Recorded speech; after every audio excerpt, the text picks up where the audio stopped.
All right, Damien, first off, thank you so much for joining me. And I think before we get into SU football, I'd like to hear what's going on in your life, because this is really the first football season where you're not preparing for football yourself. It's probably the first year since I was maybe 3 or 4 years old. So, and actually it's probably been one of the more relaxing things. It's a new experience, you know, playing football, whether it was coaching or playing or even being injured and watching.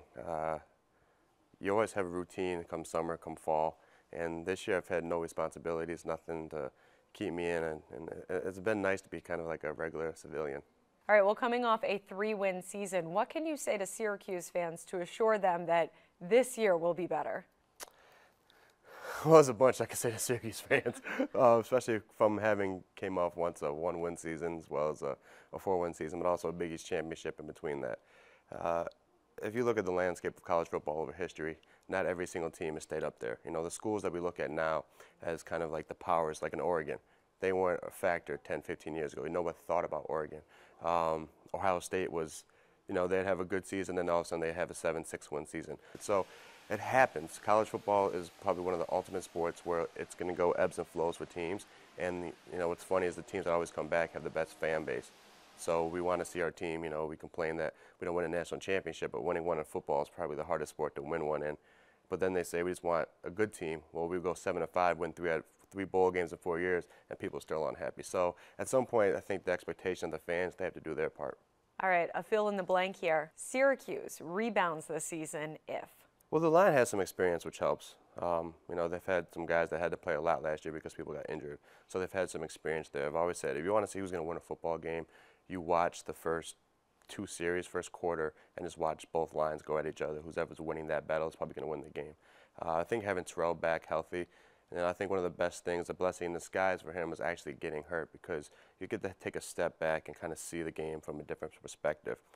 I think that's only going to help him this year. I'm looking forward to see his production, as well as another year now under Coach Lester doing it for a full off season. And again, I'm a huge believer in Scott Schaefer as well. So if he believes in the team, then I believe in him, and I believe in the team as well. Well, I think what will make the offense more explosive is having a healthy offensive line all season. I know it doesn't matter what your system is. It doesn't matter who your players are on the outside. If your offensive line is not healthy and intact and working well together, it doesn't matter who's back there. So I think that's the #1 thing. If they play well, protect, keep Terrell upright, create a little bit of space, then I think you'll see some good things. But if they, you know, have injuries or start to get beat a little bit, that's going to make it tough for whatever system we try to do. The media poll ranking Syracuse 6th, so not last. Not last in the Atlantic Half glass full. side of things. Yeah. Do you think that's an appropriate ranking? Do you think they're above that? Where do you put Syracuse? I can see why they were voted that way based off last season, but I don't. Rankings in the preseason really don't mean a lot to me. You know, even as a player, when we would get ranked, they didn't do anything for me. I remember in high school, even though I was getting offered scholarships, going into my senior year, I wasn't even rated one of the top 5 players in the section, which was like, okay. Then I went out and won Player of the Year in the section of the year. But rankings don't do a whole lot, because at the end of the day, they're going to change. It only helps if you're in like that top 5 of the national poll, because it'll give you a little bit of start to try to make that playoff system. Other than that, it doesn't really mean a ton.